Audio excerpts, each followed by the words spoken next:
will not call Trump to negotiate anything. No, I will call Modi, Narendra Modi, Prime Minister of India. जो BRICS है ना, मेरे ख्याल में ये ज्यादा बड़ा थ्रेट बनेगा। अमेरिका और अमेरिकी राष्ट्रपति डोनाल्ड ट्रंप ने दुनिया के कई देशों को ना बैठे बिठाए अपना दुश्मन बना लिया है ना। व्यापारिक समझौतों को लेकर लड़ाई चल रही है, खींचतान चल रही है। जानते हैं किस किस के बीच में? अमेरिका और ब्राजील के बीच में। और ऐसे में ब्राजील की तरफ से एक ऐसा बयान सामने आया है जिसने हर किसी को हैरान कर दिया। भारत, रूस और चीन से तगड़ा झटका खाने के बाद डोनाल्ड ट्रंप को ब्राजील से ऐसी धमकी मिली है जिसे सुनकर आप हैरान हो जाएंगे। तो यहाँ आपको बताएं कि ब्राजील के दरमियान दिफाई ताउन के हवाले से दोस्तों ऐसा ही हुआ है। ट्रंप ने ब्राजील के लूला डिसिल्वा को कह दिया कि आपके ऊपर टैरिफ लगा दिया है, कुछ कम वम करवाना है तो कभी कॉल कर लीजिएगा। इसपे लूला डिसिल्वा ने साफ साफ कह दिया कि मैं तुम्हें कॉल नहीं करने वाला डोनाल्ड ट्रंप, मुझे कॉल करना होगा तो मैं पीएम मोदी को करूंगा, शी जिनपिंग को करूंगा। पीएम मोदी ने तो अमेरिका के धागे खोल दिए। ऐसे में पीएम मोदी को देख ब्राजील के राष्ट्रपति को भी जोश आ गया है। ब्राजील के राष्ट्रपति लुइस इनासियो दा सिल्वा ने कहा है कि अमेरिकी टैरिफ के खिलाफ सबसे पहले तो मैं WTO जाऊंगा। मैं अमेरिका के साथ अब कोई मोल भाव नहीं करूंगा। सिल्वा ने बताया कि डोनाल्ड ट्रंप दबाव डाल रहे हैं कि मैं उन्हें कॉल कर लूं और पूरे मामले को सुलटा लूं, लेकिन मैं टैरिफ पर बात करने के लिए डोनाल्ड ट्रंप को कॉल नहीं करूंगा। इसके बदले तो मैं पीएम मोदी से बातचीत करना चाहूंगा।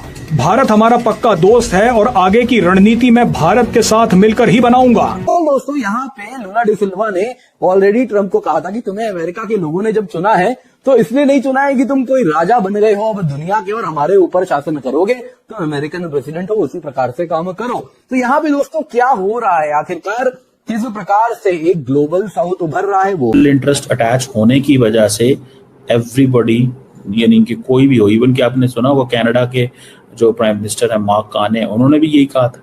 उन्होंने कहा भाईजान India is a very important country, demographically important है, फलाना इंपॉर्टेंट है, ये इंपॉर्टेंस हमें इंडिया को इनवाइट करना ही कर। दोस्तों यहाँ पे ट्रंप ने 50% टैरिफ ब्राजील के इंपोर्ट्स पर लगाया, जिसके साथ अगर आप देखें तो एक सीरियस ट्रेन है। 50% टैरिफ लगा देना ब्राजील के ऊपर। तो लूला ने कहा ब्राजील के पास जो भी टूल्स अवेलेबल है, जैसे WTO जाना, वहां पे जाएंगे और जो कर सकते हैं अपने ट्रेड इंटरेस्ट को डिफेंड करने के लिए वो करना होगा। फिर उन्होंने कहा ये बड़ा दुखद है अमेरिकन कंज्यूमर्स के लिए कि आप हमारे कॉफी को, हमारे मीट प्रोडक्ट्स को जब खरीदेंगे तो इतने महंगे में आपको खरीदना पड़ेगा, पैसे तो आप ही को देने हैं। आगे दोस्तों यहाँ पे ट्रंप ने फिर लूला को कहा कि देखो 50% टैरिफ लगा दिया है, बताओ कभी बात करनी हो तो कॉल कर लेना। इसके बाद दोस्तों ब्राजील के फाइनेंस मिनिस्टर थोड़ा बैकफुट में आए। वो बोले हाँ चलिए ट्रंप बड़ा अच्छा कह रहे हैं, तो कभी जरूरत होगी तो जरूर लूला साहब इस प्रकार का कॉल ले लेंगे। फिर दोस्तों लूला सामने आकर के बोले, वो बोले कि देखिए जी जहां तक बात है ना कॉल शुरू करने की और या कॉन्वर्सेशन स्टार्ट करने की, मैं नहीं करने वाला। मैं ट्रंप से बात नहीं करूंगा क्योंकि उसको बात नहीं करनी। वो बाकी सब कुछ करते हैं लेकिन उनको बात नहीं करनी। मुझे बात ही करनी होगी तो मैं शी जिनपिंग से करूंगा, मैं प्राइम मिनिस्टर मोदी से करूंगा। मैं पुतिन को नहीं बुला पाऊंगा हालांकि, क्योंकि उनके ऊपर वो अभी ट्रैवल नहीं कर सकते हैं, लेकिन मैं और भी कई प्रेसिडेंट्स हैं उन सब से बात भी करूंगा, उनको बुलाऊंगा भी। दूसरे इंडिया ये कहता है जनाब ये सस्ता तेल है, हम अपने मुल्क के मफाद के लिए जो फैसला कर रहे हैं उसमें अमेरिका हमें डिक्टेट नहीं कर सकता। तो इंडिया तो एब्सोल्युटली नॉट कह रहा है अमेरिका को। अरशद मलिक साहब, जो डॉलर है ना वो थ्रेटन होता है, ब्रिक्स डॉलर के मुतबादल करेंसी के ऊपर काम कर रहे हैं, तो ब्राजील से भी लड़ाई होनी है, चाइना से भी, रशिया से भी और इंडिया से भी। लेकिन लगता कुछ इस तरह से है कि गालिबन इंडिया अपने स्टांस से पीछे नहीं। प्रिंसिपली अगर देखा जाए तो किसी भी मुल्क को यह इख्तियार नहीं है कि किसी मुल्क को यह कहे कि तुम दूसरे मुल्क के साथ क्यों ट्रेड कर रहे हो। ये बिल्कुल इलॉजिकल बात है, किसी भी मुल्क की सॉवरेनिटी से मुतालिक ये कोई अच्छी बात नहीं है। मुतबादिल एनर्जी और वो जो मुतबादिल करेंसी मुतबादिल बनाने की कोशिश कर रहे हैं, लोकल करेंसी में ट्रेड। एनडीबी बैंक भी बन गया जिसमें 50 बिलियन भी आ गए और उसमें जो लोन है वो लोकल करेंसी में दिए जाएंगे। सो IMF और वर्ल्ड बैंक को भी कांटेक्ट करना। जिस प्रकार से अपने व्यक्तिगत हितों को साधने के लिए अपने देश का नुकसान करने पर तुले हुए हैं, अब सभी देश उनके विरोध में होते हुए नजर आ रहे हैं। अभी आपको ज्ञात होगा कि उस समय पूर्व ही साउथ अफ्रीका के राष्ट्रपति ने उनके ही ऑफिस में उनको एक ऐसा जवाब दिया था जिसके बाद अमेरिकी मीडिया में उनकी बहुत ज्यादा हंसहसाई हो गई थी। और अब ब्राजील के राष्ट्रपति लूला डी सिल्वा ने भी उन्हें अपने एक प्रेस कॉन्फ्रेंस में बताते हुए कहा है कि यदि उन्हें किसी से बात करनी होगी तो वह पीएम मोदी से बात करेंगे और चीन के राष्ट्रपति शी जिनपिंग से बात करेंगे। वो अमेरिका के साथ कभी भी बात नहीं करने वाले हैं किसी भी तरह के संबंधों को सुधारने को लेकर के। यह आपको बता दें कि अभी अमेरिकी राष्ट्रपति ने भारत के बाद ब्राजील के ऊपर दबाव डालना शुरू किया था टैरिफ लगाने के लिए, अर्थात कि अब अमेरिकी राष्ट्रपति यह चाहते हैं कि वो दबाव डाल के दुनिया भर के देशों से ट्रेड एग्रीमेंट साइन करवा ले और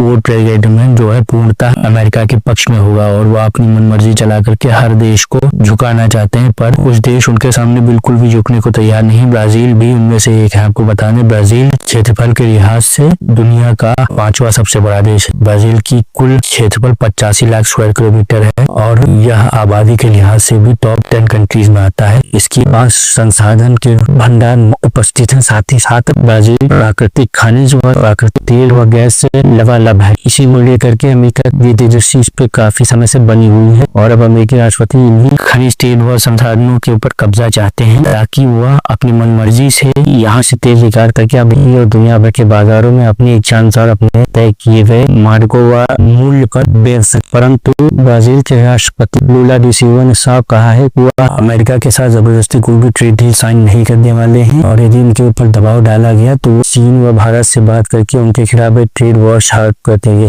आपको बता दें कि ट्रंप इससे पूर्व चीन के खिलाफ भी ट्रेड वॉर छेड़ चुके हैं और भारत के खिलाफ तो आपको ज्ञात होगा ही कि समय टैरिफ वॉर चलाए पड़े हैं। हालांकि भारत उनके सामने रुकने को बिल्कुल भी तैयार नहीं है। हालांकि हम आपको बता दें कि अमेरिका के राष्ट्रपति द्वारा किए गए इस निर्णयों से कोई भी खुश नहीं और धीरे धीरे उनकी जो कैबिनेट है उनसे एक सदस्य उनसे दूर होते जा रहे हैं और जो बड़े उनके साथी थे जैसे कि हाल ही में इलॉन मस्क वह उनके साथ छोड़ करके उनकी टीम से निकल रहे हैं और अमेरिकी राष्ट्रपति के लिए धीरे धीरे उनके व्यक्तिगत हित इस पूर्ति करने का ये जरिया उनके ऊपर भारी पड़ रहा है। वो जिस प्रकार से चाह रहे हैं कि वो स्वयं को एक बड़ा राष्ट्रपति बता करके और अमेरिका का एग्रीमेंट करवा करके नोबेल प्राइज जीत लेंगे, वो दांव अब उनके ऊपर उल्टा पड़ता दिख रहा है और उनकी पार्टी के लोग उनके खिलाफ बगावत करने को उतार हुआ है। अभी निकी हेली ने भी यूएस कांग्रेस में भारत के पक्ष में बोलते हुए कहा था कि भारत जैसे शक्तिशाली साथी को खोने का रिस्क अमेरिका नहीं ले सकता है क्योंकि अमेरिका इस समय स्वयं बहुत धीमी प्रगति से गुजर रहा है। अमेरिका जो बाजार है वो बहुत धीमे पड़ चुके हैं, वहाँ मंदाई आ रही है। ये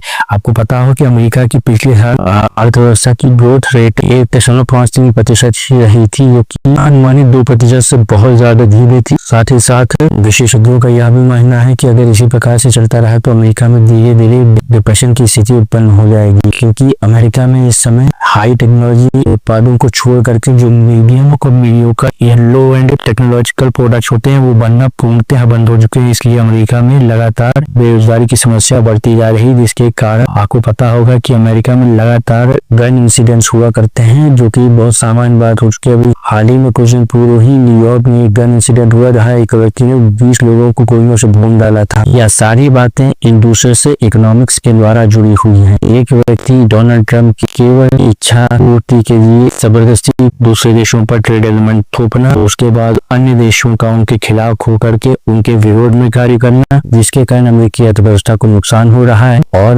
लगातार अमेरिकी जो प्रगति है वो धीमी पड़ती जा रही है, साथ ही उसको बाहरी खर्च बढ़ता जा रहा है। आपको बता दें कि अमेरिका पर कुल डेब्ट $37 ट्रिलियन का हो चुका है और अमेरिकी विशेषज्ञ यह मान रहे हैं कि ये $40 ट्रिलियन को पार कर जाएगा पिछले अगले 1-2 साल के भीतर। ये अमेरिका के लिए बिल्कुल भी स्वास्थ्यकर और लाभप्रद नहीं है। आपका इस वीडियो के विषय में क्या कहना है हमें अवश्य बताएं। वीडियो को लाइक करें, शेयर करें तथा हमारे चैनल को सब्सक्राइब करें। आपका बहुत बहुत धन्यवाद।